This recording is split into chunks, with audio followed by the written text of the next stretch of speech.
He was completely lost.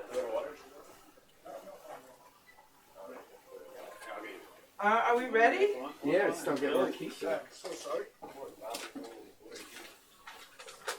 Because I'm talking about her stories. Is she coming in today? Right here, I'll be right here. I'll be right She's back. supposed to, Oh, all since right. she was in. Who's that? That you didn't introduce. Who's that? Oh, that's my intro. Caleb, come here. Everyone, Caleb, everyone. What's up? Hello, This my is dear. Paul Bass, Going. and this is Hi, Sugar. Nice to meet you. Love Babs from Love Babs and Home. This is Harry, as you say it in Spanish, Euros. How do you say it? Dross. It's Dross. It's Dros. It's Dros, J. I like thought an all S. J's was pronounced with a... Dross. Dross. Dros? Yep. I thought J's were pronounced as a... That's Thank you. you guys. As an H. The what? All right, thank you. The what's this? Huh? I don't know. That's what I thought. I was wrong. I stand corrected. You're kind of always wrong, Joe. Well, that's a nice punchline, you know, but you don't have no meat to it. I'm not messing with y'all. No merit. Okay, I'm moving over here. She's not here. Let's go. Good morning and welcome to Dateline New Haven. Woo! I'm your host, Paul Bass, Yeah. inviting you to look behind the headlines on the stories that make the Elm City tick. Well, Huh? Babs is floating into the end of the week here. I know. I've been Long week, here. huh? Great job. I've been here. Thank you. Thank you. Nothing ticks better than Pundit Friday, which we're about to begin here in the WNHH studio with the #1 pundits in the media universe. Pundits like Babs Rawls Ivy, the dairy-free goddess of our grassroots radio operation. Oh, yeah. Oh, yeah. We're supposedly going to be joined by Markeisha Ricks, Oh, she is coming. the Okay. flyest news hunter-gatherer this side of Fleet Street, but I haven't heard that. She's probably taking the bus. You know how that is. It's not her fault. We have the bravest man in New Haven in the studio. You know what that is. Especially after yesterday. Yep. More apologetic than ever for his heartthrob, Donald Trump. What's up? WNHH station manager Harry Droz. And the just-in-time judge of jackals and japery. The sentinel of serenity and salvation. There The we go. poobah of unparalleled political passion and perspicacity. Yeah. The righteous reaper of restitution, Mr. Top 2%, the exalted expostulator of extemporaneous exegesis. The bossa nova mover and shaker, the griot of the grassy knoll. Yeah. The conquistador of cussing criminals, keeper of the cure, weaver of wellness and wisdom, mellifluous and meritocratic minor of melody, the plow driver of peace, Yeah. the driver out of demons, discord, and dissidence. Yes. He's the optimizer of opulence and opportunity, the undertaker of unfiltered utterance, the erudite earl of ergonomics, the liberated lion of lucidity, the maniacal monarch of mercy, the blistering my barbecue introduction of is brain-dead That's why I know I could bozos. be late. He's our executioner of existential enemies, the There you go. alchemist of assonance and alliteration, the zealous zapper of xenophobia, the Yes. sagacious sergeant sultan of swing, quintessential clipper of quotable quackery, grandee of grandiloquence and gastronomics, our prized protector against pusillanimity, Woo. the distinguished duke of diplomacy and daytime, king of conspiracy concoction, deacon of the dozens, You know, he has some bodhisattva of music battle on. rap, missionary of modesty, mesmerizer of the masses, the shaman of the shoreline, Yes. the potentate of 360 state,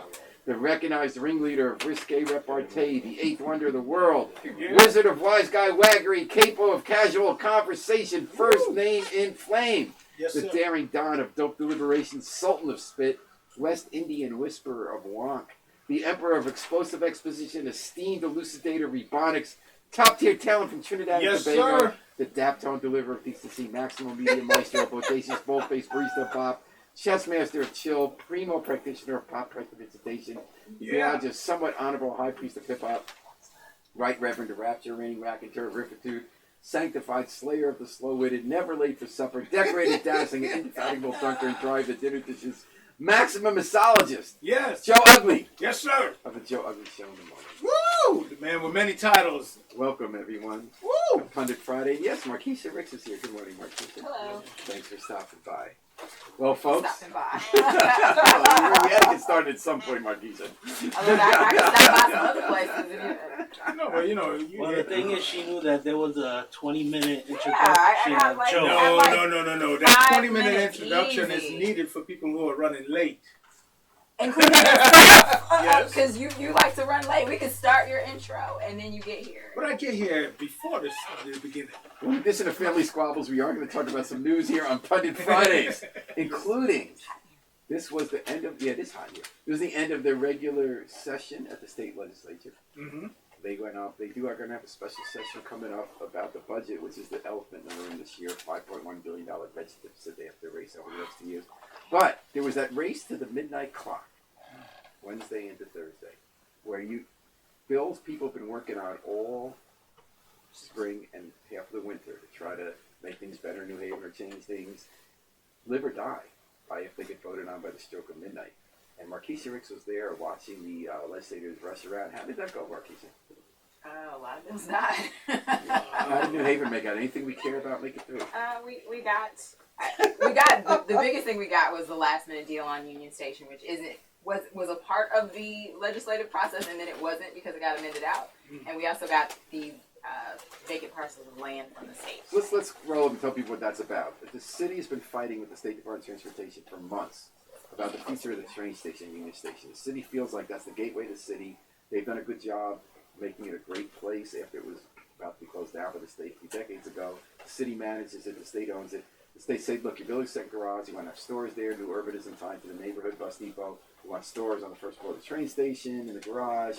We want to put a lot more money into it. The state says, we don't want you running this thing for long because we don't think you don't do a good job. They wanted to get millions out of the station to help pay some of their other bills. And they were fighting about it, and there was a bill to force the state to sell it to the city. In the end, what happened with that, Marquise? In the end, they struck a deal. But I mean, like, what happened? The city's not going to own it, right? No, the city's not going to. They're going to get to run it a bit longer. And they're also going to get some of the things they wanted, like a redesign of the second garage to possibly have some storefronts. They're also getting like bike lanes and other things to help make it walkable, and so they actually have a lot. They aside from not being able to outright own Union Station, they got 5 years? Additional? Yeah, that wasn't a big deal because it was always going to be a 3-year contract with 2-year options to renew. But what they got was $2 million to have bike paths from the east side of town into Union Station and walkways from Long Wharf. And they already preserved the Vision Trail, just move it over, that little trail that goes under the highway, they're going to put it on the streets. I think they already started that. If you go by Brewery Street, That's a whole different trail. that's a different trail. Yeah. Wow. So now they have to figure out a better way to connect the Vision Trail to that trail that goes out to Long Wharf and around Brewery Square, because I actually took the trail for old time's sake. So I was like, they might close this thing up, so let me take it when I was going out to the food truck festival. It doesn't actually connect in any way to that other trail. It connects to the street over there, and so you have to take the street back to the trail. And then when you try to cross the street, there's no entry point into the trail. You have to go across there. it. You went to the food truck festival. I rode my bike there because I wanted to try out the new So what new did you lane, end up which doing? is well, I went to the light. So you go to the light at what is that? Is that Water Street. Brewery Street? is it Brewery? I Brewery think it's and Brewery. Water.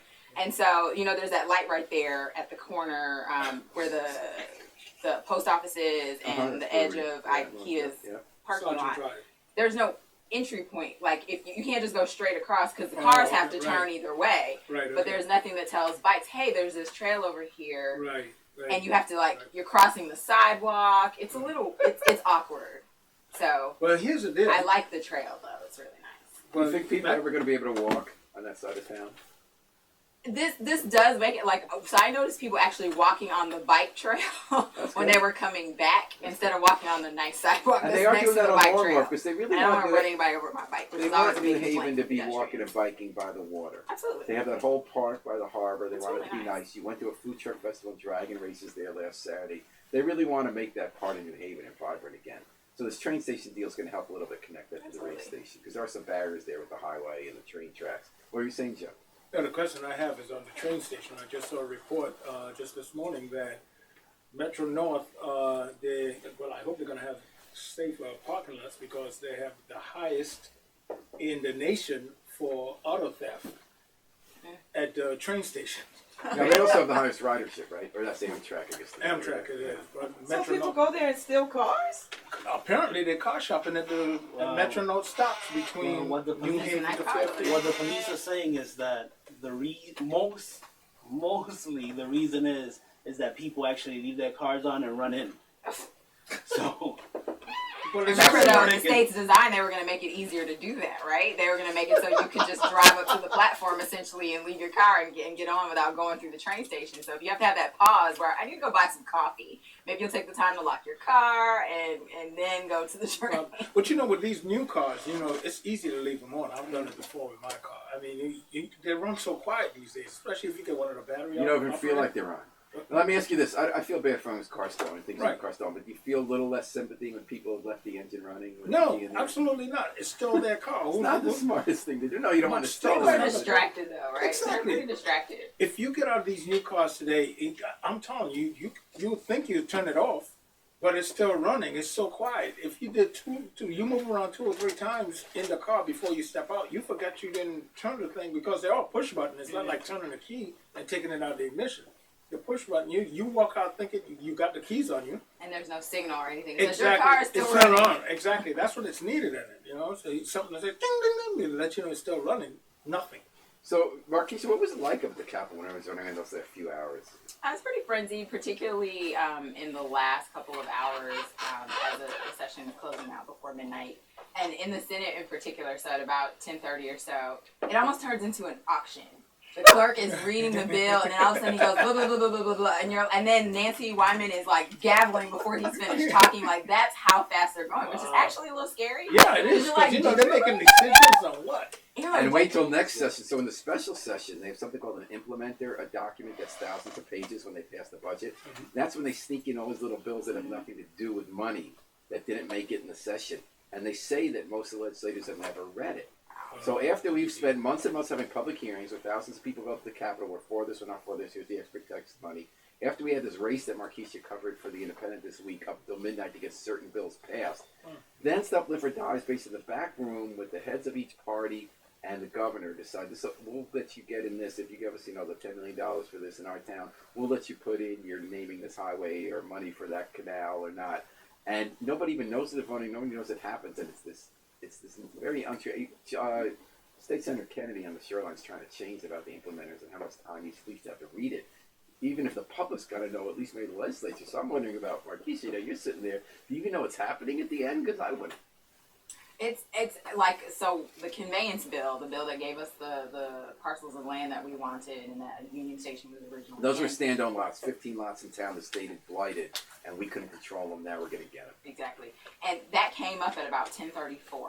That bill probably was passed by before 10:40. That's how fast Wow. it went. Did you hear any bills in regards to incarceration laws?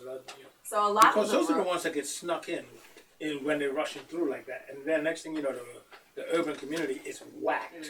So I was bouncing back and forth between us. I didn't hear anything like that. So I felt like a lot of any kind of reform or incarceration bills, not specifically in increasing incarceration penalties, but actual reform bills. I think Gary Winfield's solitary confinement. I think that actually happened last week. So And that some was of a those, big victory. Like So those now, that passed. now they have to be more Yeah. careful about how long you put someone in solitary confinement. And if we have people to monitor it, like the ACLU and Criminal Justice Reform Advocates, the people who wanted to pass this, I think, Marquisha, tell me if I'm wrong, the onus is really going to be on them to follow up. So now it's going to be reported.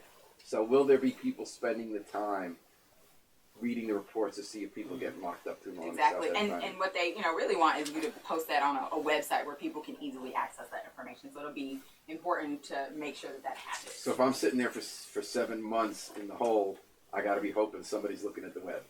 Or paying attention, like knowing that you're there. That's true. So much of this about follow up and paying attention. Absolutely, it really is. But bond reform was a big victory. Yes, bond reform. This was a big victory for criminal justice in this session. And tell me if I have it right, Marquisha. A judge can no longer, if you don't have the money for a nonviolent offense to post bond, they can't lock you up. Yes, I think that's correct. Okay. Because essentially they don't want you in jail for a crime, like you're spending more time in jail because you don't have the cash as opposed to the actual crime that you committed. Because jail's supposed to be pre-trial if you're a threat to, you're going to flee, you're going to harm somebody. Right. But a lot of times poorer people sort of end up in jail more because they can't post the bond. So we're getting rid of the Ferguson, Missouri rule. I don't know, Harry, Joseph, you sympathetic to this? Of course not. Harry, It's like, let me speak for myself. Harry, I'm a spokesperson. Harry. Yeah, I don't care. Well, do you care that you're listening to Pundit Friday and WNHH Radio, your home for community radio, 103.5 FM live streamed at 103 point at New Haven Independent.org? Is there an AC we can turn on or something? Or smoke during that? Not during the show. Oh, not during the show, okay. Are you guys hot today?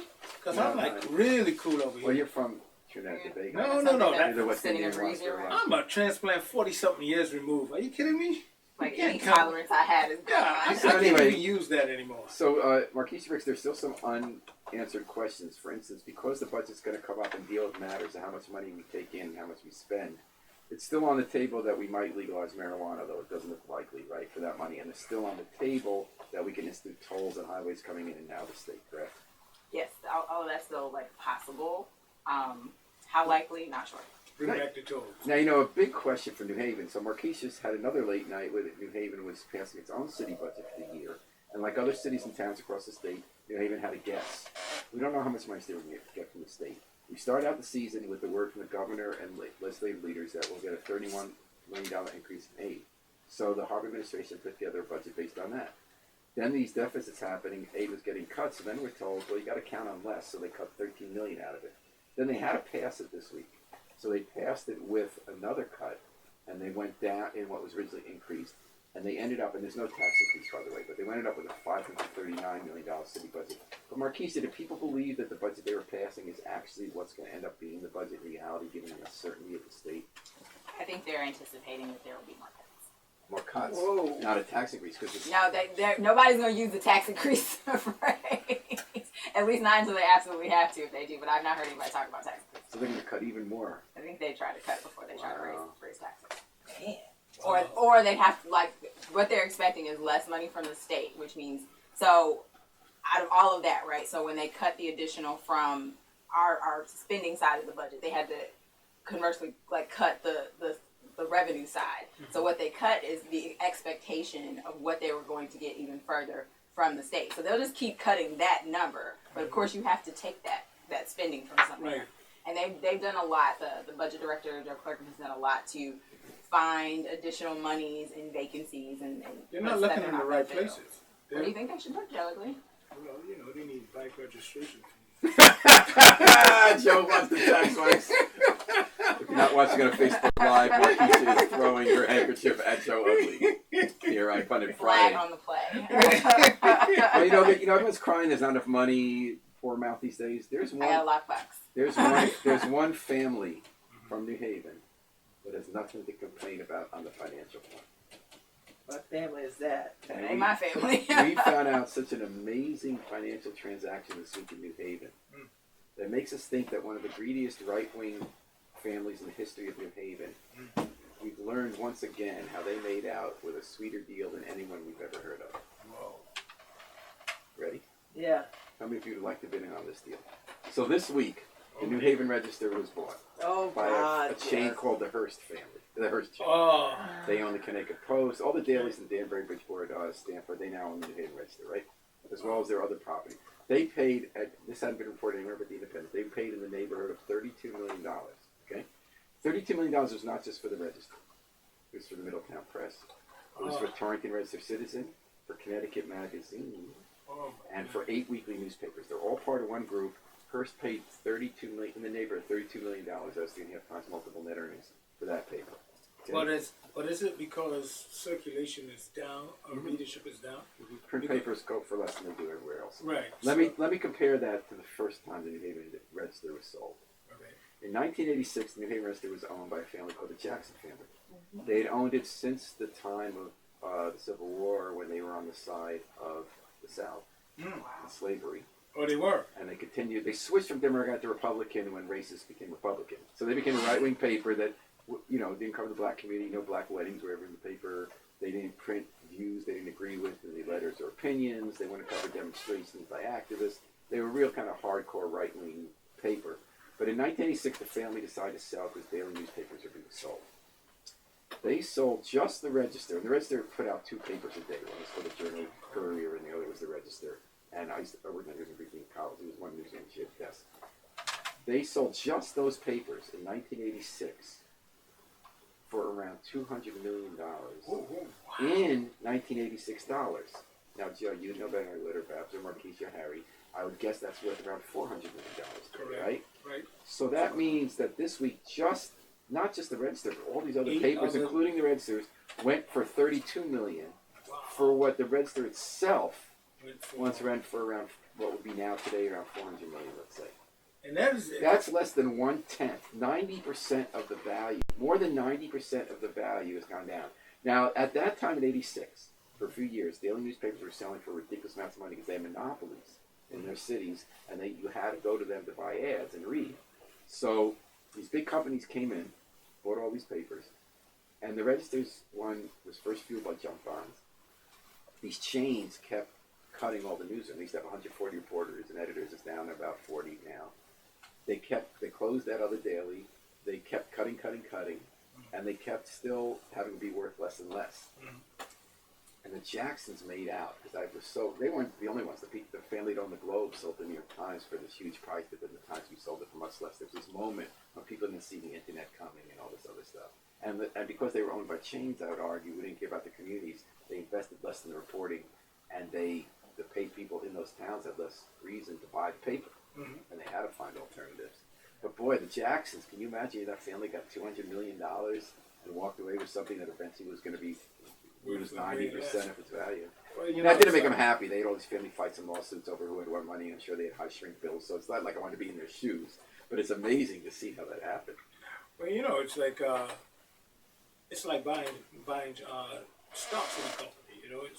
They bought it. Know when to get out. Exactly. Gotta know when to They get out. knew when to get off the pot. Get off the pot. So to them, to the family itself, and there were a lot of turmoil in that family over that money. Yeah. So, or if It's not amazing. over I the money, say, I knew it okay, was- do I get $10 million or $5 million? I'm not going to fight with you. I'll be happy with $5 million. Come on, is it worth it? I know they were. What was it because of? Anyway. They always hated each other anyway. These factions of the family. Not only do they hate people, but they also hate each other. Right. So there you are. Actually, that is why they hate people. They hate each other. So there you have it. But now the question going forward. Now, Marquisha, you've been at papers that have been owned by chains and had layoffs. So picture you're at the New York Register and you're in the newsroom this week, and the new owners come in. The president Hearst came in to announce it. He said, "We're going to invest more in this paper. We're not going to lay anybody off." Now, That's what they said? Yeah, that's what they said. Every time they got bought, the new owners say we're some big rich company and we're not going to lay anybody off, and everybody gets laid off. Would you believe them? Well, no. Probably not. Not based on history, no. Probably not, because I actually worked in a situation like that. I worked for Gannett for 6 years, and the Montgomery Advertiser was owned by Gannett. When I was hired, they were laying people off, which I was like, how does that happen? But they wanted to Because you invest in cost a less. person. Well, not that I costed less, because they didn't pay very well, because that's just what that is. But that's why. because They didn't pay you because you were close to us. but because they had gone for several years without covering the state legislature right there in the town where the state legislature meets. Wow. So one of my buddies who had worked for another paper in the state was like, they were trying to hire him away, and they're like, he's like, I'm not taking that job unless I have a second person to help me cover the legislature, because you can't really do a great job unless you have somebody covering one house and one each of the houses. And so he was able to get that, but they didn't hire somebody else for something else because they hired me. I think they made one of the girls double up who was covering the military cover like education, which she hated. But what happened was we would have layoffs and furloughs. So there'd be times where you can't do your job. Literally, your source is calling you. You can't take their phone calls because they're not paying you, and they're like, we're not going to pay you, and it breaks all these rules. But like it's That's a news organization. Yes, and so when I left Gannett to go to Gannett Government Media, which owned Air Force Times, which doesn't own Air Force Times anymore, but owned Air Force Times, and they had been very protected from all the layoffs that were happening in the general part of the company.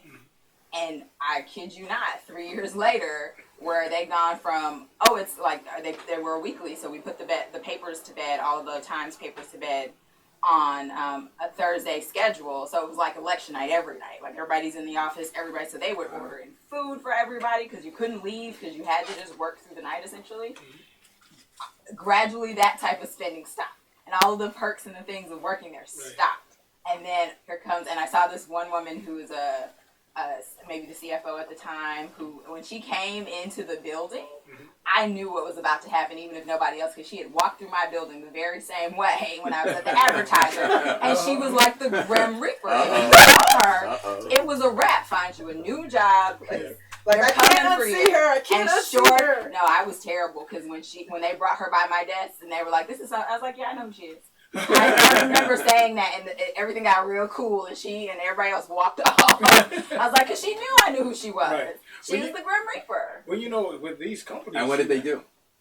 That third year when I was leaving, they laid people off, and they got bought, and like they sold the government media chain off to somebody else. So now, if I were the register employees, I'd be worried. I totally agree I just would. that you're not going to believe it for the fifth time, because by my count, it's the third bankruptcy and fifth time. So, but there is reason to believe that these guys aren't going to cut anymore, and I'll tell you why.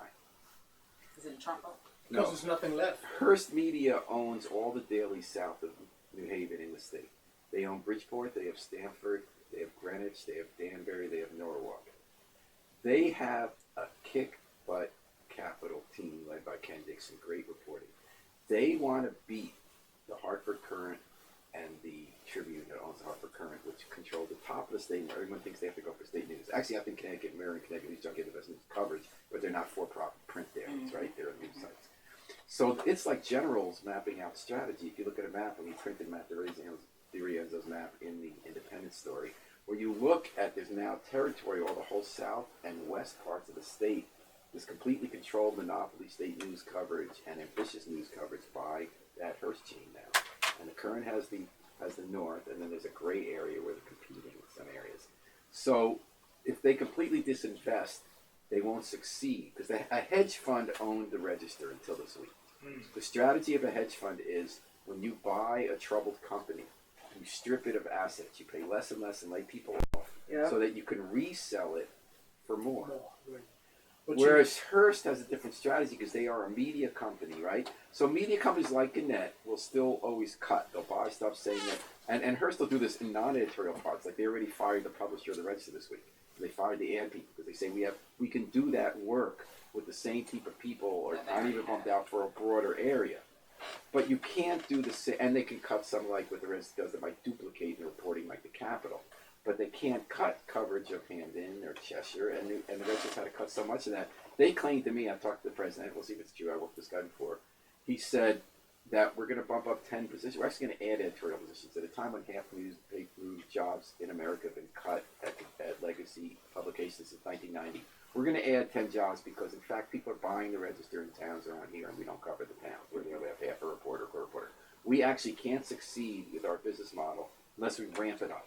Unless we do better coverage, we want to be the place you turn for statewide, because they want the ad dollars, big statewide ad dollars from the Current, and they want to get the readers and their reputation for being big. And I don't know if that means it's all going to be true, because they're still a publicly held corporation, I believe. So they're still going to have pressure for high returns, fast returns. I believe that doesn't mean they're going to invest tons of money. But I do think that, and if I were at the Register, I wouldn't believe it till I see it. Yeah. But I do believe it's a better scenario than having either Gannett or people worried Gatehouse Media.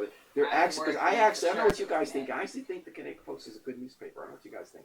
I think they have smart reporting, good reporting. They don't have as many reporters as we wish. They don't go as many town things as you wish. I don't know if they're going to have like full-time people just in Hamden, just in North Haven, just in West Haven. We'll see. But I think we'd be cautiously optimistic that the people step up their game at the Reds. What do you guys think? Well, I appreciate your optimism, and but this one Cautious optimism. Okay. Because it's this still will an not be the out-of-town chain. It's not like a locally owned public interest publication. Right. I think you need a lot of kinds of media. You need the inner city news. You need the New Haven Independent. We need to have more reporters, more groups that have different approaches to news coverage. But in the realm of what's now a very whittled down, for-profit, conventional print newspaper legacy, I think it would be good if we had more people on the beat than that. Well, Hearst is like, if we go back in the history of Hearst, they're the ones who, this one was the first big thing that they went against, i.e. we were trying to legalize weed here in the state of Connecticut. Well, who do you think was the one who helped make weed illegal? Great William Randolph Hearst. They also started a war to increase circulation, according to because of the paper. Hemp was he had bought all of that. He had bought all that hemp farms. So up why there. wouldn't he want legal marijuana then? No, because he wanted it for his paper. Oh, he wanted to have it. Yes, that's what. So you can roll the Connecticut Post and do a joint? I didn't want to brag the money. You can smoke your news now. Or you can listen to Pundit Friday on WNHH Radio, your home for community radio at 105. Babs, you've been quiet. I mean, I This think morning. that I've been talking for 5 hours, but I was like, I need some time alone. Well, I want to ask you, Babs, I what mean, you... I think the register. I mean, I don't have any paper in that paper, but I think they're going to have to even if they raise the quality, they're going to have to raise the quality of the readership. They're going to have to do that. Well, what do you For mean? for so long. Well, you have to write up to people rather than down. Rather than Yes. encourage people to be Klansmen on the comment section Yeah. and doing like... They have to do that work. And if they Clickbait, can't yeah. do that work, if they can't raise the quality of the readership, then this is just conversation. Well, I would But argue then why that... would they do that in this climate where Klansmen rhetoric is at an all-time high thanks to the current Because I think they have administration? to. Because I think for them to be successful, they're gonna have to turn the tide. They're gonna have to turn the tide. I haven't seen any signs in right-wing or that See, for me, it's not right or left wing. To me, it's like, what do media companies do when they buy a paper? I think there's a limit to how good they can be because they don't live here and they don't care about our community. Oh, I Right? agree. But I think within the realm of for-profit companies, the reason I'm cautiously optimistic, and maybe it's because I don't live there and see it as close. When I pick up the Connecticut Post, I say, I think it's good paper. It doesn't mean there shouldn't be other media. If I lived in Bridgeport, I'd want there to be an independent in an inner city. But I'd want my paper to be a little bit more like that. That's all I'm saying. That's how I feel too. But I don't think they've spent so much time trying to make all their papers look the same based on the other buyer. So Yeah, that's if true. you picked up a New Haven Register, it looks like whatever, wherever. And Hearst will be like that. And the truth is, I worked at a paper that got bought by a chain called Tribune. I worked at the New Haven Advocate. And the guy who was in charge of what we did was the same guy who's now in charge of Hearst. Yeah. That's why we had all that information. So I don't have any. And what they faith or did hope was in made that. it so generic, and you went to these like human resources conferences about to talk like a robot so you don't get sued, and your brain started going dead. That's true. Corporate environment is very limited. Yeah, so it's because it's like when you walk into any fast food joint, they're all the same. There's a reason why there's a look to McDonald's or grocery stores or whatever, so that when you go in one group, if you go in a Stop and Shop anywhere in the world, it's the same Stop So and for Shop. you, the issue is generic corporate media. Yeah. I think that's a fair point. What's about your issue in Ward 19? Ward Excuse me, I'm 19, sorry, I Ward didn't- 19, where Joe grew up. Oh, Joe is Mr. Ward 19. yeah. Ward 19 is the most interesting, I think, geographically designed ward in New Haven. We have 30 wards, and you vote for people for office for Alder. And you have a hill, okay? Mhm. You go down one side of the hill from Prospect Street, you got New Hallville. And not No, just, that's still Prospect Hill. I'm talking about you go down all the way to Winchester. When you go to Winchester, it's still Prospect Hill. Winchester Avenue is Prospect. All the way to Winchester on the east side is still Prospect Okay, Hill. Thompson Street. All right, that's New. Okay, you get down at the heart of New Hallville. Stretch your Winchester When Avenue, you you have cross vacant that yellow lots and line slum on lots. Winchester, Okay. then you're going into. So you the got Triangle. some of the poorest parts of New Haven in that ward. Mhm. You go up the hill to Prospect Hill, down the other side, you got the richest part of New Haven with $1 million mansions. And you in know the what east split yard it? of St. Ronan Street. Mhm. So that is an interesting ward. Because And- you're representing very different kinds of people. And Right. except for 6 I months, think all wards. I think every ward in this city has that same. No, that not like same- not like Ward that Twenty, same- wait, Ward 25, Not think- like I Ward think they- 18. Not like I think Ward they 19. do. I think every ward has its It's cross dynamics, between but you poverty and wealth. I think you're right, Babs, that there's diversity, but I think Not if you at go to that the level. flats of Westville or Upper Westville or Right. East Rock or Right. Ward 10, you'll see variety for sure, different kinds of people. But the stark right. There is contrast, a stark, and it's I one can't imagine street that anything separates more it. like that. Prospect Street changes the whole thing. But in any the case, whole there's going to dynamic. be a competitive race for Alder there. In the 19th. Oh, Yeah. that's right. Because There's a our story friend about has it something today in the New Haven Independent. Okay. So except for 6 months, that ward has been represented by one woman since 1999. A Right. respected woman, is a community person, not a hot dog, and Alfreda, works Right. who works is on both related to sides. who my brother is married to her daughter So she's everyone respects her. So she's retiring. She had enough. They pulled her out of retirement once. for Stratton So for the she's- right. Stratton And for then the when he Stratton fell apart, they mess. pulled her back. So Yeah. she's now finally retiring. So enough. So two people on two very young to middle aged women who are very impressive are running for her seat. And there's a contrast that's very interesting if you read Christopher Peake's story in the Independent today. One of them is Alfreda's daughter, Kimberly. I know Kim. And she grew up very active in the community, really knows the community. And there's another woman named Sarah Ofosu. I'm sorry if I got that wrong. She's from Ghana. She's also very active, very intelligent woman. Knows a lot about education, for instance, has worked in that. She's running too, and she just moved there. She's been in New Haven 4 years. So Kimberly's saying, I really know the community how it works. It's not nasty, it's different views. She says, I know the community how it works, I've been here. Sarah says, I'm new to the community, I bring a fresh pair of eyes, and I see them anew. So the question in that ward is sort of, which is going to be more effective for that ward? Someone who's been there forever and kind of knows the players and how it works, or somebody who has talent as well, who sees how things maybe see things work a little bit differently. Any thoughts on that? Sure. I think we all hear this thing about bringing in someone who's not a politician or someone who's new or such.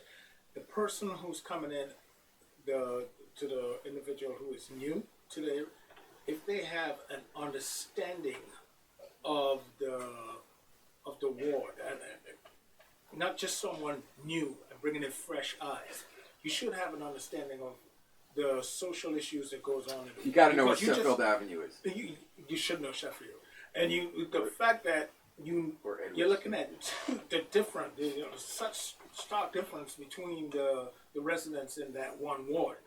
Understanding that, and I think that's where, I believe Ms. Kimber, you said, that's where she's on Sheffield, correct? Right. Yes.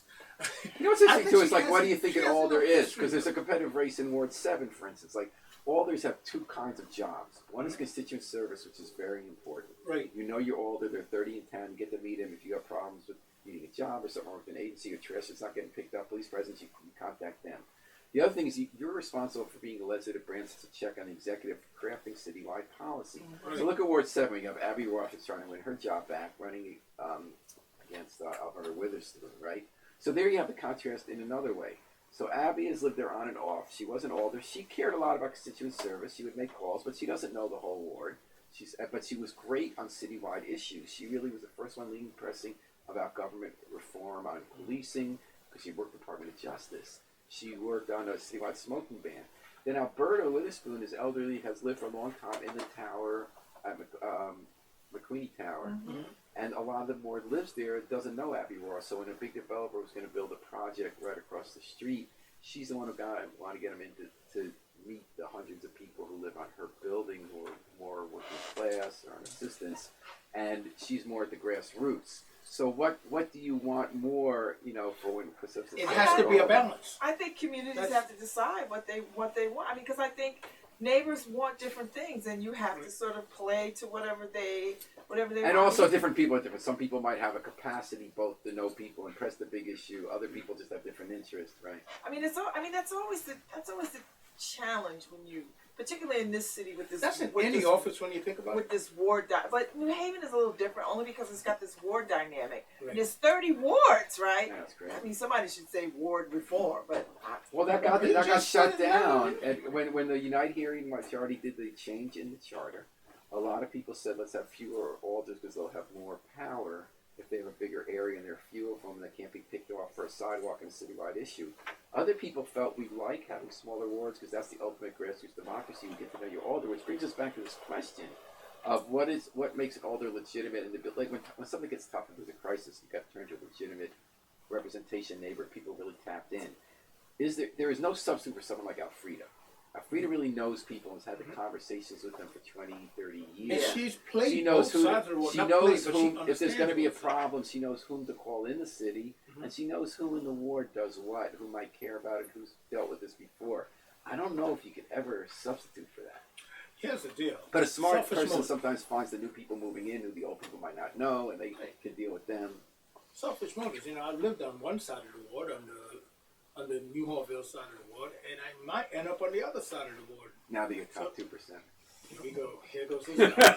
I just want to know that the person understands my needs as much as my family needs who are still on the other side.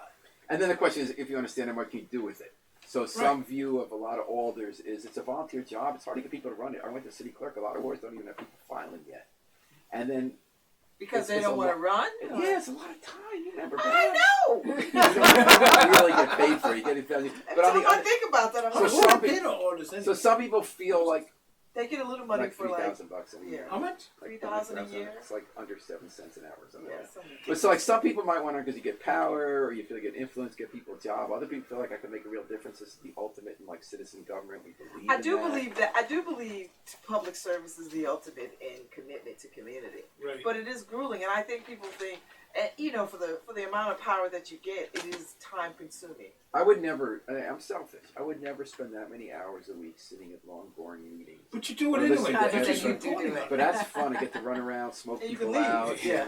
Go right what really happened. Yeah. But when you have to be on the line for the decisions that are made, I mean, I think that's challenging. You know, It is challenging. and you It's have like to. volunteering to run boards of directors, which I respect And so I've much. done that You- too. And You've been on everything. I have been on everything. That's why I'm ready to not be on nothing. That's why I admire you so much. It's also why you know the community. I want to know what, something like the Board of Orders, I would think people would use that as a stepping stone to another career in politics. Some people do, like Justin I mean, Ellick, some or people do. but the majority, like Alfredo, who wasn't Right. looking to game anything, wasn't looking to get ahead. She just knew the community, and she was willing to just show up for people. And there's quite a few of them like that I served with, who were very much like. I mean, I think the late Mr. Voigt Oh, was. so, and then there are other people who are Like part of that. the team, and you feel like our team can accomplish something great for the city. So the Unite Here back team, Union back team, they really feel like we have an agenda for the city that's going to help people. They're pro and con, and we had an argument about that this week again at the city plan. But that's another motivation where, like, someone like Aaron Greenberg was running again. He was new to the neighborhood. He beat out people who really knew the neighborhood. He was doing things that was part of that agenda, of the union agenda. But from their point of view, that's to make the city better. That if we have a majority, we can actually enact citywide legislation that we think helps the city and acts as a check. And it's kind of interesting, that argument came up this week. So I went to one of those boring meetings where the city plan commission, the reason it was boring was supposed to be a 3-hour debate about a plan to overhaul all the zoning in New Haven for the first time in over hundreds of years to change how power works. Basically, so this group can keep Yale in check. And the argument on the one hand was, let's hold Yale accountable. That people think it's a good thing to have extra rules every time they want to build something. And other people say that's holding Yale hostage to your agenda as a union to try to advance unrelated issues. And it's a very fair two-sided argument. Other people would say holding them accountable is not hostage because that's for the good of everybody to deal with the biggest employer. But in any case, it was a boring meeting because they opened the meeting by saying never mind. Because their proposal was illegal and they got smoked.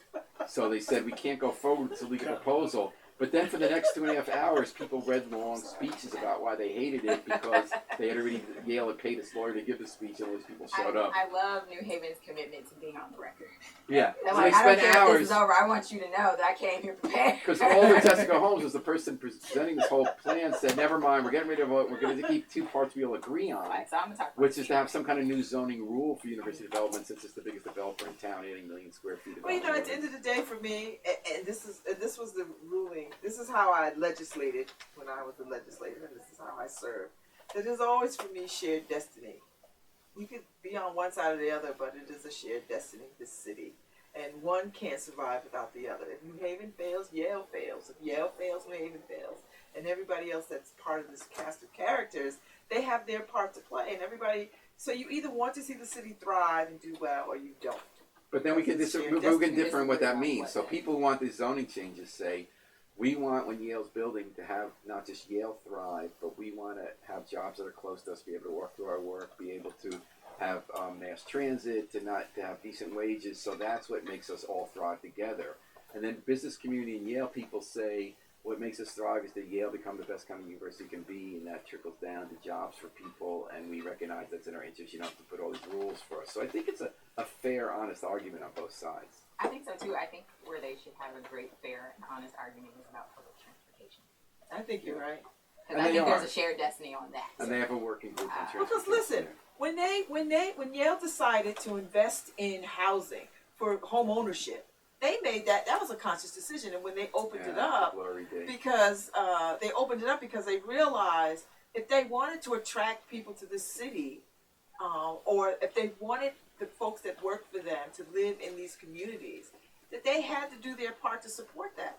And so what did they do? They opened up this whole Help people buy houses at all help different people. levels. My That was neighborhood great. benefited the most. And so did Dick Swell. I mean, You know, so I mean, so we have seen time and time again examples of shared destiny and what's in everybody's best interest, And I right? love what Marquisha says about transportation, because the bus system is so weak here.